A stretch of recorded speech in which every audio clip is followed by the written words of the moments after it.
Elena White y el Apocalipsis, segunda parte. Amigo y amiga que me escuchas, la interpretación que la famosa escritora Elena de White dio acerca del Apocalipsis se encuentra dispersa a lo largo de sus escritos, muchos de sus escritos, pero particularmente en un libro muy famoso que quizás ya has escuchado, El conflicto de los siglos.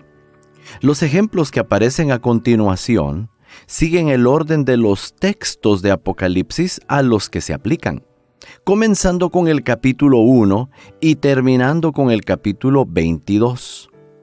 Elena White entendía que el día del Señor, por ejemplo, cuando el Espíritu vino sobre Juan, Apocalipsis 1, 9 y 10, era el día de reposo, o sea, el día sábado. Quiero hacer una aclaración. Hay una versión que se llama traducción del lenguaje actual. Si tú consultas esa versión, te va a decir que Juan estaba en un día domingo. Imagínate, cuando en realidad el texto griego dice Kyriake Gemera. Eso significa el día del Señor. No significa domingo, porque esa frase Kyriake Gemera se le dio al domingo, el primer día de la semana, hasta muchos años después de la muerte de Juan. En los tiempos de Juan, Kyriake Gemera nunca significó domingo. Por lo tanto, te hago la aclaración por si acaso ves eso en alguna versión. Ya es una añadición que han hecho los editores de algunas sociedades bíblicas o algunas editoriales bíblicas. Bueno, entonces en este caso te estoy diciendo que para comenzar, Elena White está diciendo que en Apocalipsis, cuando se menciona el Kyriake Gemera, el día del Señor, se está refiriendo al día sábado como día de reposo. Ella asoció la escena celestial de Apocalipsis 4 y 5 con la ascensión de Cristo al cielo después de su resurrección. Tú puedes notar en el libro Deseado de todas las gentes, páginas 773 y 774, que precisamente lo que sucede en esos dos capítulos, 4 y 5 de Apocalipsis, está asociado con lo que sucedió después de la ascensión, es decir, después de la ascensión de esta tierra, ya el Cristo glorificado asciende a los cielos, se le da la bienvenida en el reino de los cielos y entonces es entronizado, donde recibe alabanza de los 4 seres vivientes, de los 24 ancianos, de toda la hueste angelical. Y bueno, tenemos que desde allí el Señor Jesucristo está administrando todo lo que pasa con su iglesia a lo largo de la era cristiana. El león y el cordero de Apocalipsis capítulo 5, versículos 5 y 6 son símbolos de Cristo y representan la unión del poder omnipotente con el amor abnegado. Esto lo encuentras en su libro Hechos de los Apóstoles, página 486. Entonces lo que te estoy mostrando aquí son ejemplos de interpretaciones que hace Elena White de puntos importantes del Apocalipsis. Los signos celestiales del sexto sello, ya avanzamos a Apocalipsis 6, se asocian generalmente con los acontecimientos que condujeron al movimiento del advenimiento a mediados del siglo XIX. Sí, esto tú lo encuentras en Conflicto de los Siglos, página 380 y 381. Efectivamente, cuando ella habla de los acontecimientos del sexto sello de Apocalipsis 6, ella se refiere a esos eventos históricos que dieron cumplimiento a esas profecías precisamente que están especificadas en el sexto sello, y que esto está conectado con el surgimiento del movimiento adventista a mediados del siglo XIX. Estamos hablando de 1840 y tantos, ¿verdad? Que es la década cuando está el movimiento milerita y cuando surge la iglesia adventista después del chasco del 22 de octubre de 1844. Entonces ella, te estoy mostrando cuál es la forma en que ella va entendiendo las profecías del Apocalipsis. Varios detalles que se dan del Apocalipsis, ya te mostré del capítulo 1, del capítulo 4 y 5, del capítulo 6. Bueno, efectivamente, Apocalipsis tiene la prefiguración, tiene la descripción profética, predictiva, de lo que habría de ocurrir en el futuro. Y Elena White está diciendo, sí señores, lo que está en Apocalipsis 6 son acontecimientos que habrían de ocurrir. Y bueno, hemos descubierto que estos habrían de ocurrir en el siglo XIX, ya en lo que nosotros llamamos técnicamente en el tiempo del fin. Aunque su lenguaje no llega a ser un sello de aprobación. Yendo ahora un poco más allá, la escena de Apocalipsis 10 describe un punto en la historia durante el cual los periodos de tiempo de Daniel han llegado a su conclusión y la proclamación final del Evangelio ha comenzado. Eso tú lo encuentras en el manuscrito 59 que ella escribió en el año 1900 y también en el Comentario Bíblico Adventista, tomo 7, página 982. Lo que te quiero decir con esto es que en cuanto a las profecías de Apocalipsis 10, Elena White nos dice que ha llegado, o sea que el ángel fuerte que aparece allí anuncia que ha finalizado todo periodo profético. ¿Sí? Los periodos de tiempo de Daniel habían finalizado ya. Cuando se dice el tiempo no será más, bueno, hasta allí llegaron todos los periodos de tiempo. Todas esas profecías que tenían una cifra específica, todo eso ha culminado ya en ese lapso que estamos hablando, mediados del siglo XIX, 1844 para ser exactos, que es cuando finalizó la profecía de 2300 tardes y mañanas. También esto anuncia el surgimiento o el resurgimiento de la predicación del Evangelio a nivel mundial. Sí, fue precisamente en esos años que el Evangelio se procuró que llegara a todos los rincones de la tierra, ¿sí? Y también la misma iglesia adventista surgió con ese deseo de llegar hasta los confines de la tierra. Primero comenzó inundando los Estados Unidos, después enviando distintos misioneros. Ya para 1874, ya la iglesia adventista había enviado a J.N. Andrews como el primer misionero que cruzaba el Océano Atlántico para llegar hasta territorio europeo. Claro, antes de él, por su propia cuenta, ya había llegado Michael Krzeczowski, quien también había tenido ese deseo de impactar a toda Europa, con toda la gente que él podía comunicarse porque hablaba muchos idiomas, y entonces bueno, y él había llegado también con esa expectativa. Es que esa era la expectativa adventista, llegar hasta los confines de la tierra, y ya desde el siglo XIX teníamos esa vocación. Avanzando un poco más, los dos testigos de Apocalipsis 11 representan, de acuerdo con la interpretación de Elena White, basada en la Santa Escritura, representan el Antiguo y el Nuevo Testamento. Repito, los dos testigos que se mencionan en Apocalipsis 11 son símbolos que representaban dos grandes testificadores, o sea, el testimonio del Antiguo Testamento y el testimonio del Nuevo Testamento. Y las descripciones del capítulo, de ese capítulo mencionado, refieren cómo fue tratada la Biblia en el curso de la Revolución Francesa. ¿Sí? Efectivamente, Apocalipsis 11 estaba refiriendo también cómo fue que hubo un tiempo, justamente al final de los 1260 años proféticos, fue la Francia revolucionaria la que se encargó de hacerle daño, de asestarle golpes serios a la Santa Escritura. Tú sabes, en esa Francia atea, se proclamó en el Cabildo Parisino del año 1793 que Francia era una nación atea. Y bueno, imagínate todo lo que ocurrió luego que esta Francia se declaró atea. Más bien vino el reino del terror y la humanidad experimentó qué es lo que pasa cuando se deja a Dios por fuera de la sociedad. Bien, entonces ella está interpretando que Apocalipsis 11 tiene que ver con ello, con el Antiguo Testamento, el Nuevo Testamento y el maltrato que sufrió la Santa Escritura en manos de la Francia revolucionaria. Esto está en Conflicto de los Siglos, página 308 a 332. Elena de White también describe la guerra en el cielo de Apocalipsis 12, 7 al 12, y lo hace de dos maneras diferentes, pero complementarias. Por un lado, la escena describe una amenaza al gobierno del cielo que ocurrió incluso antes de la creación del mundo.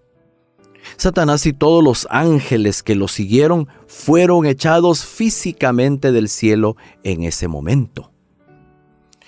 Por otro lado, en la cruz, Satanás perdió cualquier credibilidad espiritual que pudiera haber retenido en los lugares celestiales. Sí, definitivamente Satanás estuvo perdido, quedó perdido eternamente luego del triunfo de Cristo en la cruz del Calvario. Y no solamente fue expulsado del cielo, como dice Apocalipsis 12, sino que también cualquier tipo de credibilidad que hubiera dejado algún tipo de duda, eso quedó totalmente descartado, ni siquiera la duda razonable, porque lo que él hizo en la cruz del Calvario terminó de demostrar al universo entero que Satanás era un ser de maldad, de engaño, de mentira, y que todo lo que había dicho en contra de Dios era completamente falso. Elena de White entendía que la bestia marina de Apocalipsis 13, fíjate, ahora vamos un poco más allá, en Apocalipsis 13, ¿qué es lo que Elena White entendía de estos temas? Bueno, ella entendía que Apocalipsis 13, del 1 al 10, estaba representando al papado de la Edad Media. Sí, esto lo encuentras en Conflicto de los Siglos, páginas 53 al 66. ¿Sí? Esta iglesia habría de tener un papel en los últimos días en oposición al pueblo de Dios. Esa es la interpretación que ella da de Apocalipsis 13.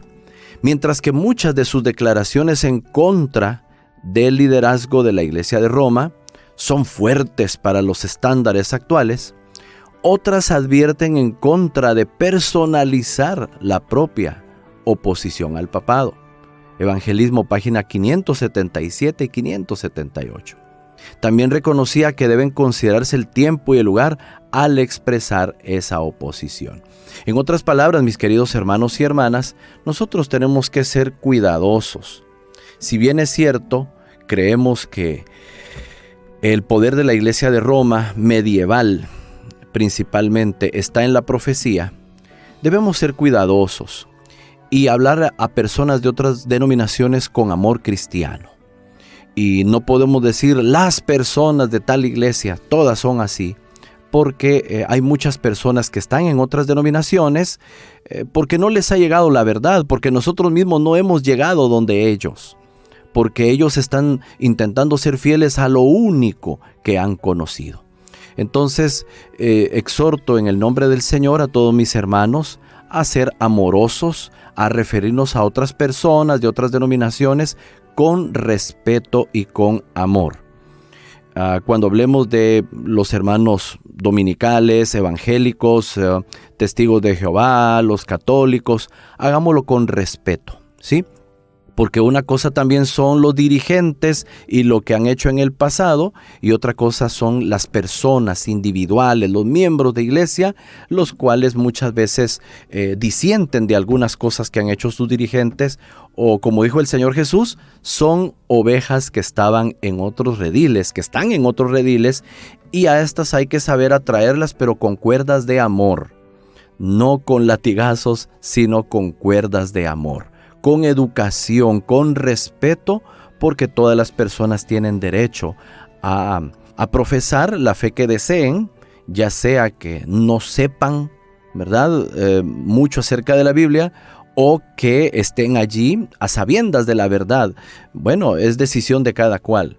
Pero nosotros tenemos que presentarnos como mensajeros y mensajeras responsables, respetuosos, cariñosos, amables, cultos, educados, por lo que hacemos este encarecimiento a la hora de predicar Apocalipsis, la profecía. De repente cuando hablamos de Babilonia y las hijas y la ramera de Apocalipsis, bueno, muchas veces utilizamos un lenguaje fuerte. Y a veces tratamos de justificarlo diciendo, no, pues la verdad hay que decirla, le duela a quien le duela. No, no es así. La verdad hay que decirla, pero con bondad, no con crueldad. Fíjate bien, la verdad hay que decirla con bondad, no con crueldad. Y como dijo alguien, si quieres recoger miel, no le des patadas al panal. Si nosotros queremos que las personas respondan de manera amable a nuestra predicación, a nuestros estudios bíblicos, debemos hacerlo con amabilidad y con respeto. Si al final de la predicación o el estudio bíblico la persona no acepta, pues bien, respetar eso, decirle, bueno, hermanita, hermanito, gracias por su tiempo. Yo solamente quise venir a mostrarle esta interpretación. Por mi parte he hecho lo que me correspondía. Vamos a dejar ahora que el Espíritu Santo haga la obra y trabaje en su mente para que le convenza de toda verdad. ¿Te das cuenta? Oras por esa persona, le deseas las mejores bendiciones para ella y su familia y te retiras y ya veremos si vuelves o no vuelves dependiendo de la situación, ¿verdad? Hay personas que ya no quieren recibirnos y hay personas que dicen, no, usted siga viniendo, yo lo escucho. Bueno, entonces hay que aprovechar cuando las personas abren su puerta o te dicen en una videollamada, en una reunión Zoom. Tú sabes, hay que utilizar la tecnología en la actualidad. Elena de White identificó a la bestia terrestre de Apocalipsis 13, 11 al 14 como los Estados Unidos de América. Entonces, ahora avanzando en la profecía, ¿qué más pensaba Elena White de estas profecías apocalípticas? Bueno, en Apocalipsis 13 se habla de una segunda bestia. También es simbólica, obviamente, y esa segunda bestia sale ahora ya no del mar, sino de la tierra. Elena White dice, esa bestia representa a los Estados Unidos de Norteamérica. Claro, en su colaboración de los últimos días con la jerarquía romana. Así lo menciona ella en Conflicto de los Siglos, página 492 a 497. ¿Qué en cuanto a la marca de la bestia? ¿Qué dice ella? Bueno, la marca de la bestia se recibe cuando uno rechaza o cuando las personas lleguen a rechazar el llamado final de Dios a la verdadera observancia del sábado, y en su lugar se somete al cumplimiento de la adoración dominical al final del tiempo. Eso lo encuentras siempre en Conflicto de los Siglos, página 497 a 503. Recuerda que la marca de la bestia será una ley gubernamental que obligará o que intentará obligar y ordenará a los habitantes de cada país a que adoren en día domingo. Y esa es una flagrante oposición al derecho de libre elección, al derecho de libertad de culto y de conciencia. Eso será, porque actualmente no lo es. Eso será en el futuro, cuando los países, queriendo tener unidad, queriendo unificarse aún en asuntos de fe, van a hacer algo semejante a lo que hizo Constantino el 7 de marzo del año 321, que se va a establecer una ley dominical en la cual se pretenderá uniformar a toda la población en asuntos de fe, bajo la excusa de que el domingo debiera ser un día de descanso para el planeta, donde no circulen los carros, donde no se contamine el ambiente, donde también se le dé tiempo a la familia y bueno, con ese tipo de argumentos. Pero nosotros sabemos que detrás de esos argumentos hay una razón la verdadera razón. La razón es querer dejar por fuera al sábado como día del Señor. Eso es lo que ya la Biblia nos ha adelantado en Apocalipsis capítulo 13, cuando se habla de la marca de la bestia. Y esa es la interpretación que Elena White da, que se tratará de una ley, una observancia del día domingo en oposición al sábado, día del Señor en la Santa Escritura. Los tres ángeles de Apocalipsis 14, bueno, yendo más allá ahora, avanzando en nuestro tema, Apocalipsis 14, 6 al 12, se habla de tres ángeles.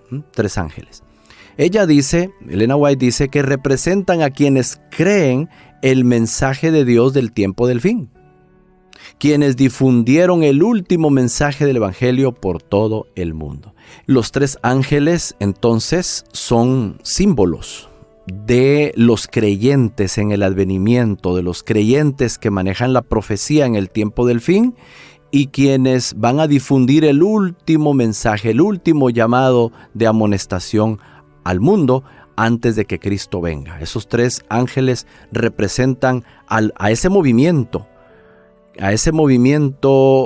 adventista que predica que Cristo viene, ese movimiento que pregona verdades bíblicas y que están desde 1844 prácticamente hasta el final, hasta cuando ya no haya más que predicar, cuando el Señor diga hasta aquí llegó la predicación del Evangelio, bueno, hasta allí, porque vendrá el fin del tiempo de gracia. Y bueno, nosotros lo que queremos dejar en mente ahora es que todavía hay oportunidad, mi querido amigo y amiga. Antes de que se acabe la gracia de Dios y la misericordia, antes de que el Señor cierre la puerta, así como cerró la puerta del arca de Noé, antes de que se acabe la oportunidad, tú, si todavía no has entrado al Evangelio de Jesucristo, por favor entra antes que sea demasiado tarde. Es parte de la predicación del triple mensaje. Es parte de la predicación exhortar a las personas a que acepten a Cristo y que se preparen porque las profecías del Apocalipsis se han cumplido y lo que está por cumplirse se cumplirá. Gracias por tu atención. Te esperamos la próxima semana a través de esta misma emisora. Que el Señor te bendiga.